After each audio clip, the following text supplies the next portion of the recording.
បាទជាសួរពុកម៉ែបងប្អូនទាំងអស់គ្នាថ្ងៃនឹងនាំពុកម៉ែបងប្អូនមកមើលនៃការធ្វើមុខម្ហូបមួយប្រភេទដែលជាមុខម្ហូបប្រចាំតំបន់ណាព្រោះថាមុខម្ហូបនេះតំបន់ខ្លះគឺគាត់អត់ដែលបានធ្វើទេហើយតំបន់ខ្លះគឺគាត់ពេញនិយមមែនតែនជាពិសេសគឺថាបងប្អូនដែលគាត់នៅខាងសៀមរាបគឺថាពេញនិយមមែនតែនមុខម្ហូបមួយប្រភេទហ្នឹងណាបងប្អូនហើយមុខម្ហូបនេះមានឈ្មោះថាបុកមកអមសំណុះខ្លាញ់ឬយើងហៅថាកញ្ញោមជ្រូកបងប្អូនហើយកញ្ញោមជ្រូកហ្នឹងគឺយើងយកខ្លាញ់ជ្រូកថ្មីដើម្បីយកវាមកចំហៀវដើម្បីយកកញ្ញោមអញ្ចឹងកាលណាយើងធ្វើអាកញ្ញោមថ្មីអញ្ចឹងគឺថាវាមានរសជាតិឆ្ងាញ់ស្រួយឆ្ងាញ់ហើយបាទហើយចំពោះគ្រឿងផ្សំគឺថាអត់មានពិបាករយណាច្រើនទេបងប្អូនគឺថា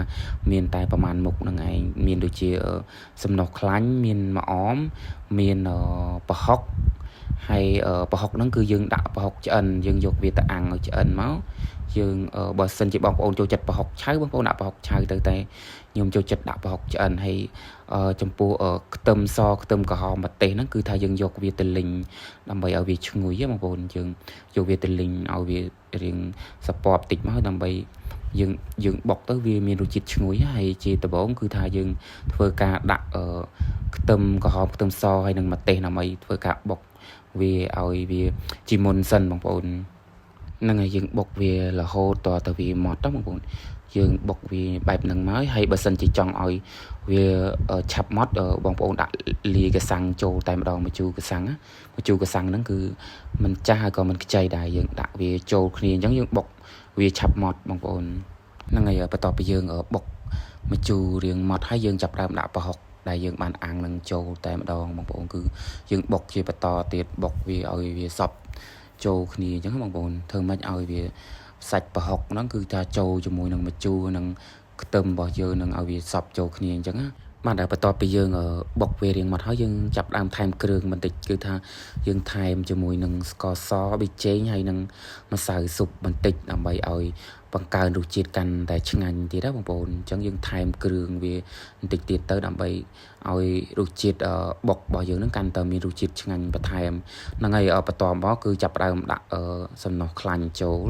ហើយក៏ធ្វើការបុកវាបែបហ្នឹងគឺថាបុកវាឲ្យ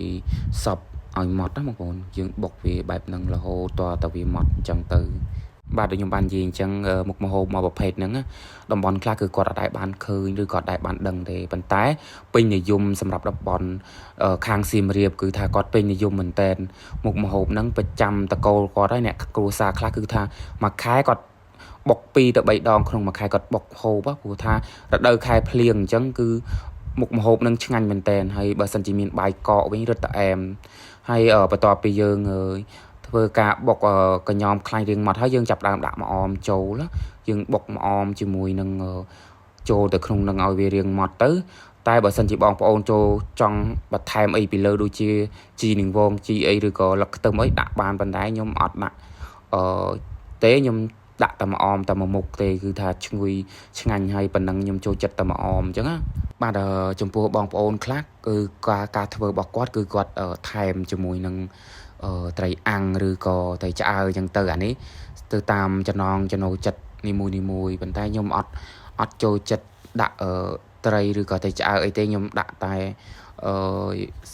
កញ្ញោមខ្លាញ់ហើយនឹងប្រហុកអាំងតែប៉ុណ្្នឹងឯងបងប្អូនអញ្ចឹងបន្ទាប់ពីយើងបុកវាម៉ត់ចូលគ្នាអស់ហើយយើងចាប់ដើមដួសដើម្បីយកមកហូបមើលទៅតំណងអត់បងប្អូន